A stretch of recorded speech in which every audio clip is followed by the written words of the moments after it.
12 study hacks for a low performing students. Number 1. Create a study plan. একটি study plan তৈরি করো। কোনো বিষয় কবে পড়বে, কতটুকু পড়বে এসব প্ল্যান করে নিলে পড়া সহজ হয় এবং সময় নষ্ট হয় না। Number 2.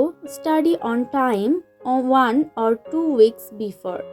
পরীক্ষা শুরুর অন্তত 1 থেকে 2 সপ্তাহ আগেই সময় মতো পড়া শুরু করো। আগে থেকেই প্রস্তুতি নিলে চাপ কম থাকে, সবকিছু রিভিশন দেওয়ার সময়ও পাওয়া যায়। Number 3. Take notes during the lessons and repeat when studying. পড়ার সময় নোটস তৈরি করো এবং আবার পড়ার সময় তা রিভিশন দাও। নোটস তৈরি করলে গুরুত্বপূর্ণ তথ্য মনে থাকে এবং একাধিকবার পড়লে স্মরণ শক্তি বাড়ে। Number 4. Make summarize and write about the most important stuff of the subject. বিষয়গুলোর গুরুত্বপূর্ণ অংশ ছোট করে সংক্ষেপে লিখে রাখো। সংক্ষেপে লিখলে দ্রুত রিভিশন দেওয়া সহজ হয় এবং মেইন পয়েন্টসগুলো হাতের কাছে থাকে। Number 5. Make questions to test yourself or get help from a friends or family members. নিজেকে প্রশ্ন করো বা বন্ধু ও পরিবারের সহায়তা নাও। নিজেকে প্রশ্ন করলে বোঝা যায় তুমি কতটুকু বুঝেছো, আর অন্য কেউ সাহায্য করলে শেখা আরও মজবুত হয়। Number 6. Use markers or highlighters to make it fun. Marker অথবা হাইলাইটার ব্যবহার করো যেন পড়া মজার হয়। রঙিন মার্কার দিয়ে হাইলাইট করলে চোখে পড়ে এবং মনোযোগ ধরে রাখাও সহজ হয়ে যায়। Number 7. Use background music or noise. ব্যাকগ্রাউন্ডে হালকা মিউজিক বা শব্দ ব্যবহার করো। হালকা মিউজিক বা শব্দ মনকে প্রশান্ত করে এবং মনোযোগ বাড়ায়। Number 8. Eat and drink well.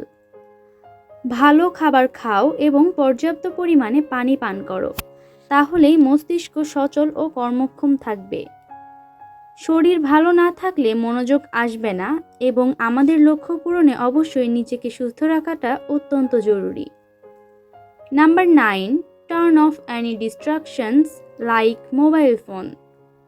মনোযোগ নষ্ট হয় এমন জিনিস থেকে নিজেকে দূরে রাখো, যেমন মোবাইল ফোন বন্ধ রাখো।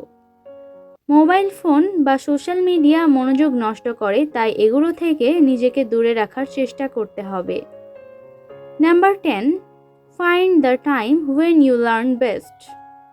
তুমি কখন সবচেয়ে ভালো শিখতে পারো সেই সময়টি খুঁজে বের করো। সেটা হতে পারে ভোর, দিন অথবা রাত। যার যখন মনোযোগ বেশি থাকে সেই সময়টা পড়ার জন্য ব্যবহার করো। এতে করে কম সময়ে সম্পূর্ণ পড়াটা কমপ্লিট করা সম্ভব হবে। Number 11. Give yourself breaks and don't study too much. নিজেকে বিশ্রাম দাও, অতিরিক্ত পড়াশোনা করো না। ব্রেনকে রিফ্রেশ করার জন্য কিছুক্ষণ পরপর বিরতি খুব দরকার। বিরতিহীন পড়াশোনা করলে আমরা নিজেরা ক্লান্ত হয়ে যাব আর এভাবে মনোযোগ নষ্ট হয়ে যায়। Number 12. Do regular exercise to keep your body and mind fit. শরীর ও মন ভালো রাখতে নিয়মিত ব্যায়াম করো। পড়াশোনার পাশাপাশি শরীর চর্চা করলে মনোযোগ বাড়ে, স্ট্রেস কমে এবং ব্রেন আরও অ্যাক্টিভ থাকে। এতে করে আমাদের মনোযোগ ধরে রাখতে আমরা সক্ষম হই এবং পড়াশোনাটা খুব ভালোভাবে চালিয়ে যেতে পারি।